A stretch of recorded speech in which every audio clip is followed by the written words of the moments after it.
Karz talks with facts or opinions and opinions of facts. This is a wild one. Check this out.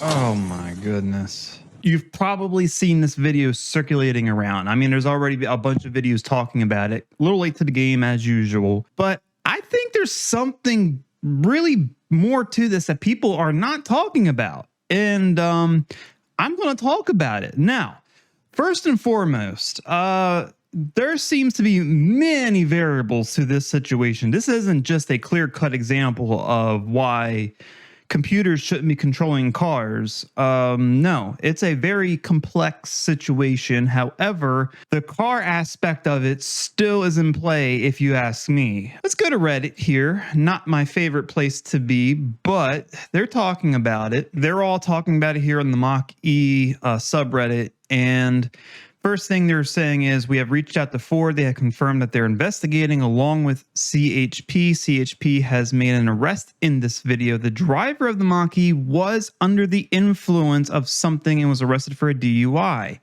As of now, it does not appear the Mach-e is at fault, and Blue Cruise was not active at this time like others have suggested.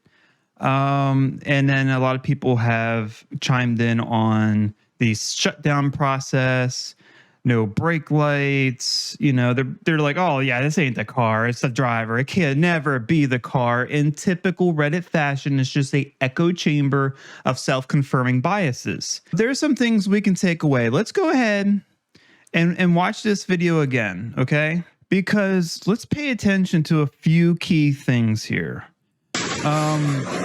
If we lower the volume down here, we can see first of all that the hazard lights are on. Both hazard lights are illuminated. He does seem to try to grab the steering wheel. Right around where does he do it? You know, he's praying like right here. Look, looks like he puts his hands on the steering wheel for a brief moment. So there's that. The vehicle, and it looks like it's slowing down as it's grinding against this barrier wall. The hazard lights are still on. And then the weird part is when it gets past this barrier wall, it seems to speed up. Okay, so you can see that the steering is hooked, you know, as far right, deadlocked to the right, and it just skids to the right. Unfortunately, ends up hitting this other vehicle and causing a very bad collision. Okay, we've analyzed that a little bit closer. What is really going on here? Is this the car? Is this the driver? Or is it really both? Well, first off, let's go ahead and take a look at this. Here is a Mach-e. This is the Mach-e owners forum on Facebook. And it says, in the case of an emergency like this one, they're also talking about this video. The proper steps for disabling the vehicle if it is moving and won't stop safely are press the start-stop button 3 times within 2 seconds, or press and hold it for at least 1 second. This initiates a hard shutoff of power even if the vehicle is still in motion. Shift the transmission into neutral immediately after initiating shutdown. This connects the drive system, allowing the vehicle to coast. Use the brakes to bring the vehicle to a stop safely. One stop, shift in the park. These are all pretty much, I mean, any vehicle. It doesn't have to be an EV. It can be any vehicle made in the last 30 years.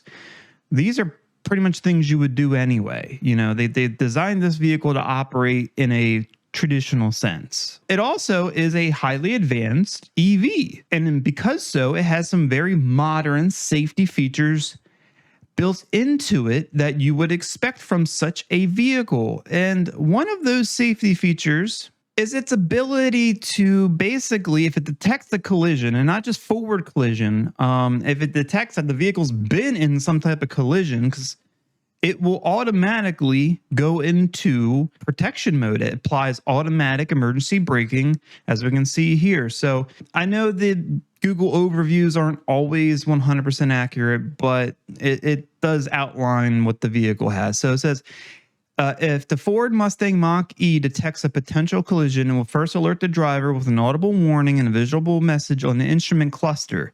If the driver doesn't respond, the system can automatically pre-charge the brakes and increase braking assist sensitivity to prepare for maximum braking responsiveness.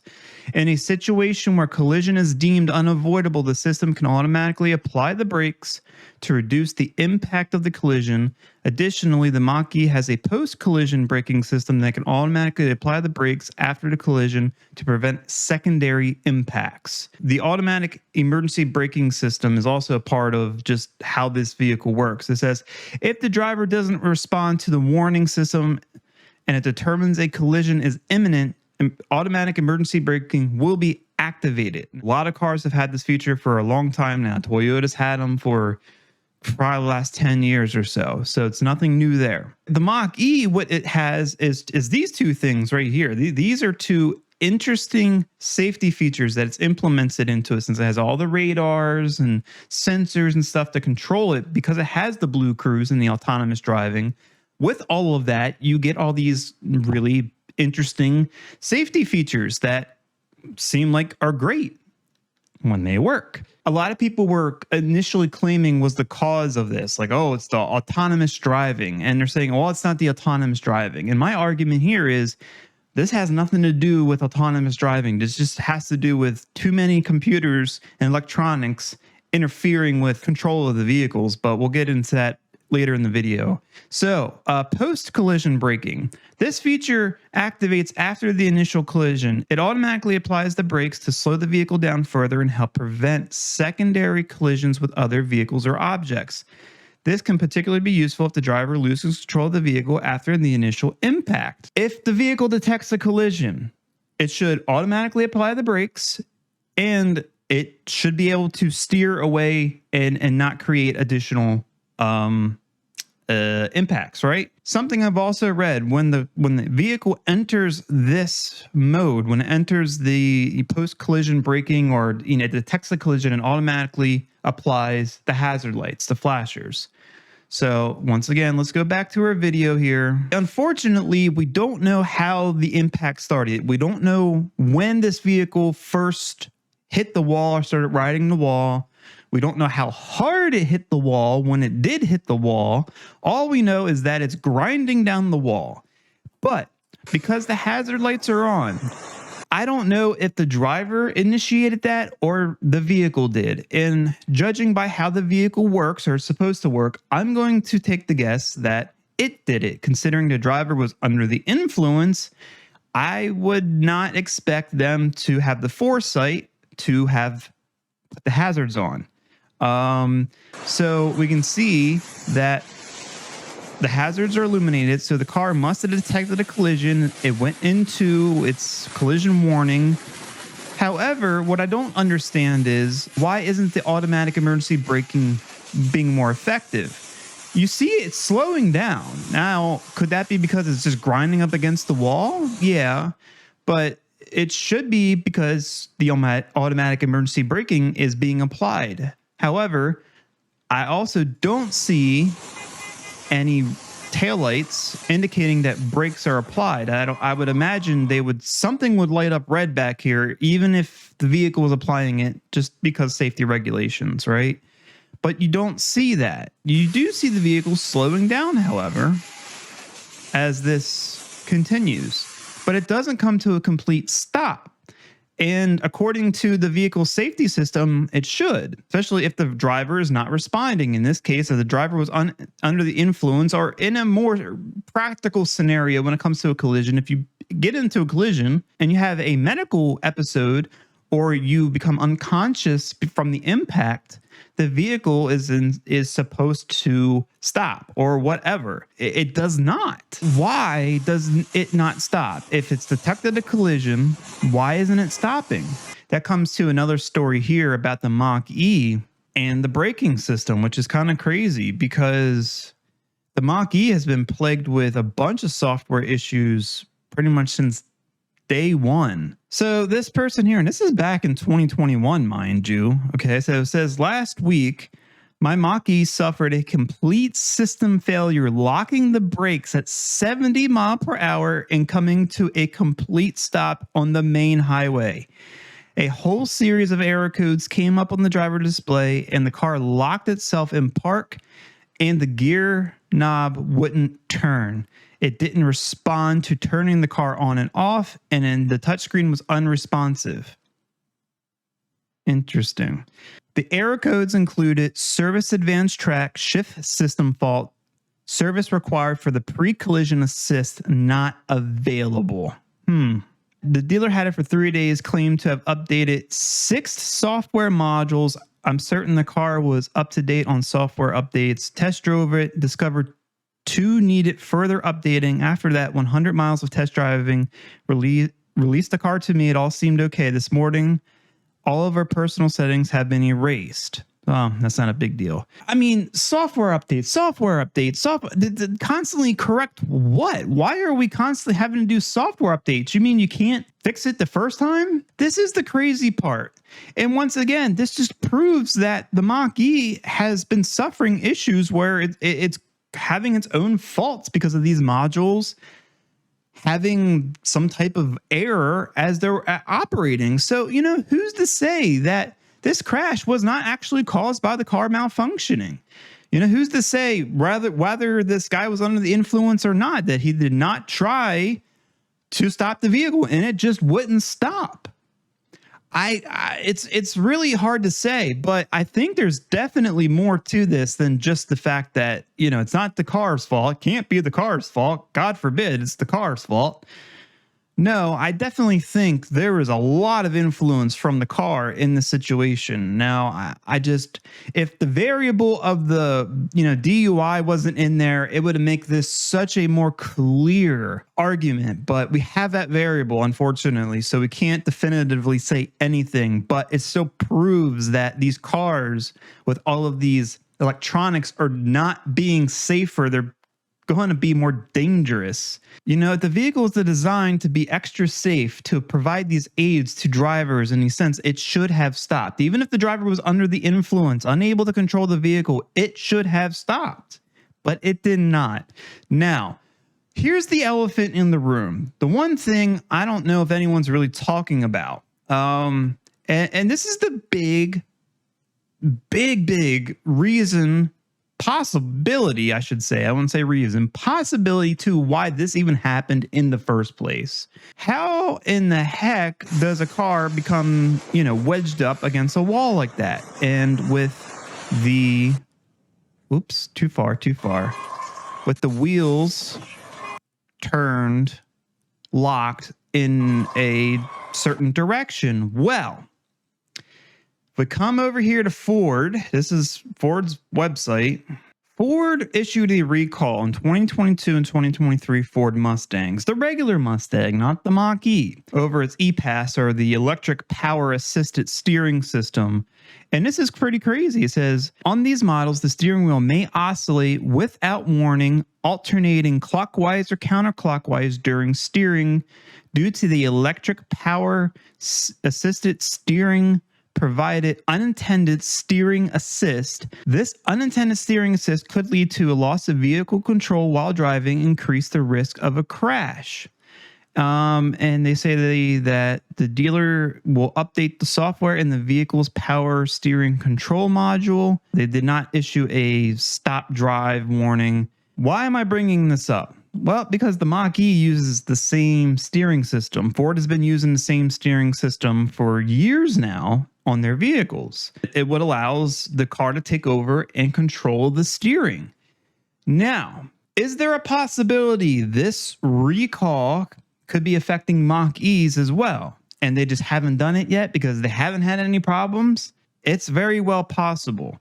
And that very well could be what we're seeing here in the example of this Mach-e crashing. Did the driver hit the brakes? We don't know. We really don't know. The only thing I can see from this is that the car didn't stop when it should have on its own, unless he did not hit the wall hard enough for it to detect a collision. That's another possibility. But then again, why were the hazard lights on? Were the hazard lights on because of the car putting itself into that post-collision mode, or were they on because the driver put them on? I don't know. So it's just so many variables. These really high-tech cars that are supposed to be automatically driving, you think they would be perfectly capable of avoiding human error, if anything, but it doesn't seem to be the case. And unfortunately, this is not a dig at Ford. So let's put that out there plain and clear. I'm not digging at Ford, nor is this a dig at EVs. This is a dig at the entire industry and the future of automobiles and how they are manufactured, okay? And this is going to go into the last bit of my discussion on this. You have to understand the amount of electronics that are in these vehicles, especially the ones with self-driving features. You have multiple sensors. I mean, you have sensors around the entire vehicle. Everything uses modules. They're using LiDAR, radar, freaking accelerometers to detect G-forces and all kinds of things, and cameras, and they're all working together. It's all being controlled by software. And a lot of it is to control, you know, things that you have no direct connection to as the driver. The Mach-e does have a physical steering column. The steering wheel is physically connected to that electronic assisted power steering. It's not steer by wire. Some cars are going steer by wire, which is scary because that makes this even more of a fearing, looming possibility of something like this happening if there is a malfunction with the vehicle. But in the case of the Mach-e, it still has physical connection. Whether that physical connection broke or malfunctioned, I don't know. But it still does have a physical connection, okay? As far as I know, it still has a physical connection between the brake pedal, the master cylinder for braking, but it also has assist, meaning that the brake master cylinder can be actuated on its own. The redundancy of a physical pedal is still there, as far as I know. The accelerator pedal is not connected. It's just a controller, but it has been that way on modern cars for a long time now, because we've had drive-by-wire throttle bodies for the last, what, 25 years or even longer. Have there been instances where they've been, stuck open? Yeah, there has been. Have there been more failures of throttle bodies due to these type of systems? Absolutely. Has it truly been a problem to where it is a safety risk for everyone involved who's driving a vehicle with drive-by-wire throttle body? No, because they're spring-loaded to be shut. So if the motor in it fails or the car stops communicating with it, the worst thing's going to happen is you're just going to lose power. If the pedal, the throttle sensor, or your accelerator pedal sensor malfunctions, you're just going to lose power. Is there still a risk of a collision? Yeah, there is. But I mean, the argument could be made, well, on a traditional cable actuated throttle body, if the cable snaps, same thing happens. In the sense of the throttle body, it's not that big of a deal. Steer by wire is a scary thought, and they're not done with that because Bosch has just unveiled some very concerning technological updates, products that they are developing, and that is brake-by-wire. Yes, coming soon to a vehicle near you is a completely automatically controlled by a sensor, by a computer, by an actuator brake system that you have zero control over, and that's scary. We already have this, but we have the redundancy at least of a physical connection between the brake pedal and the master cylinder of the braking system. So if the braking system fails or does not respond, you still can put your foot down. It will still operate the master cylinder. It will still apply some level of braking manually. And that's how it should be. Just like aircrafts, you know, aircrafts have all these redundancies where if the flight systems fail, you still have a bunch of manual systems that can take over. And it's for safety. Redundancy is safety, but the auto industry does not care about redundancy. They don't want you to have these redundancies. If things go wrong, if their brake-by-wire system malfunctions and no longer responds to your input on that brake pedal, because I don't know how they're going to design it, but in the sense of, like I said, a throttle pedal, if it malfunctions, it's just simply going to lose power to the vehicle. The vehicle is just going to stop responding to the input and it's not going to accelerate. If a brake system doesn't respond to stopping, what's it going to do? Now, if it's the sensor, is the car just going to automatically stop on its own? Because that's a crash hazard right there. There's just so many bad things that can happen. And then the steer-by-wire. More and more cars, that are still very few that you are even utilizing steer-by-wire. But give it time. Give it 10 years, I bet you're going to see a hell of a lot more cars use steer-by-wire.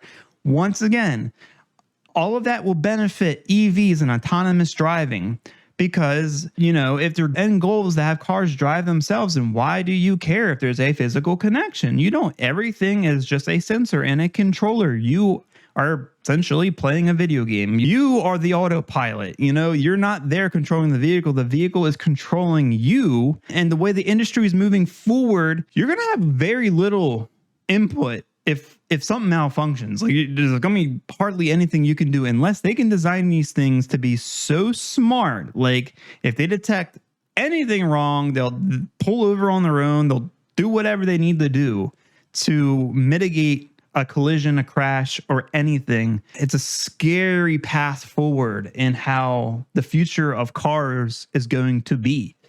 And that's all I got to say about that. But let me know what you think. Put your thoughts in the comments. Otherwise, going to wrap it up here for the video. If you like the video, please give it a thumbs up. Share with everyone you know. If you want to see more content like this and you haven't already, go ahead, subscribe to the channel. Keep a lookout for the next Cars Talks video.